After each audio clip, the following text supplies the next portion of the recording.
Tahukah kamu, sebagian besar kecelakaan kerja tidak disebabkan karena alat yang rusak, tapi karena manusia merasa sudah aman. Di saat kita mulai santai, merasa pengalaman sudah cukup, disitulah bahaya sering mengintai.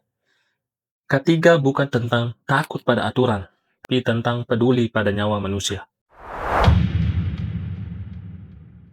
Saya sering melihat ini di lapangan. Ketika pengawas datang, semua berburu pakai helm.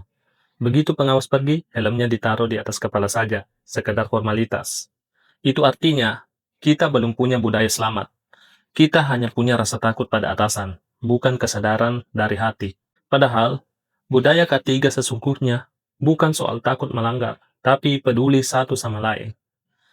Kalau saya melihat rekan kerja tidak pakai masker, lalu saya mengingatkannya dengan tulus, itu bukan menggurui, tapi bentuk perhatian kita kepada mereka. Ya.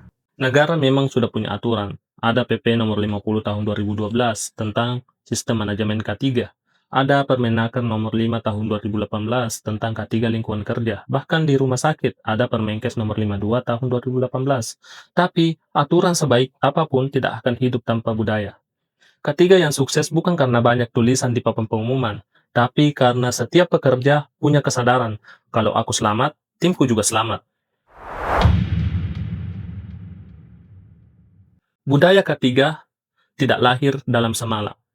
Ia tumbuh dari kebiasaan kecil yang dilakukan berulang-ulang. Dimulai dari hal-hal sederhana seperti melapor setiap ada near miss tanpa takut disalahkan, menghadiri safety talk bukan karena wajib, tapi karena sadar, menjaga area kerja tetap rapi karena tahu satu baut di lantai bisa jadi penyebab luka. Kalau perusahaan ingin membangun budaya selamat, maka pemimpin harus lebih dulu memberi teladan. Karena bagaimana mungkin bawahan patuh kalau atasannya sendiri masih abai pada prosedur? Saya pernah menemui satu tim proyek di Sulawesi. Tidak ada pengawas yang keras, tapi semua disiplin. Setiap pagi, mereka punya ritual 5 menit yang sederhana. Saling menanyakan kabar, memastikan alat kerja aman, dan menutup dengan kalimat, jangan buru-buru, yang penting selamat. Itu yang disebut budaya, bukan karena takut didenda, tapi karena mereka benar-benar saling menjaga. Hal yang sama berlaku di fasilitas kesehatan, di rumah sakit. Budaya ketiga adalah nafas dari keselamatan pasien. Kalau dokter, perawat, dan petugas lab saling mengingatkan untuk cuci tangan, itu bukan remeh, itu adalah bentuk kasih sayang yang paling nyata dalam dunia kerja. Budaya ketiga di rumah sakit berarti mencintai hidup, bukan hanya hidup pasien, tapi juga hidup petugas yang mengabdi setiap hari di garis depan. Sekarang, kita hidup di zaman serba cepat, target tinggi, deadline padat, semua serba digital.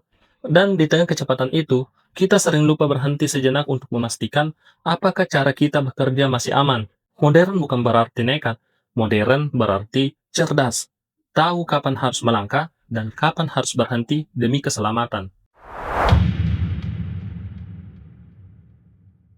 Ketiga bukan tentang lembar SOP, bukan juga tentang papan larangan. Ketiga adalah tentang kepedulian. Budaya ketiga akan tumbuh saat setiap orang merasa aku berharga, rekanku juga berharga, dan tidak ada pekerjaan yang sebanding dengan kehilangan nyawa manusia.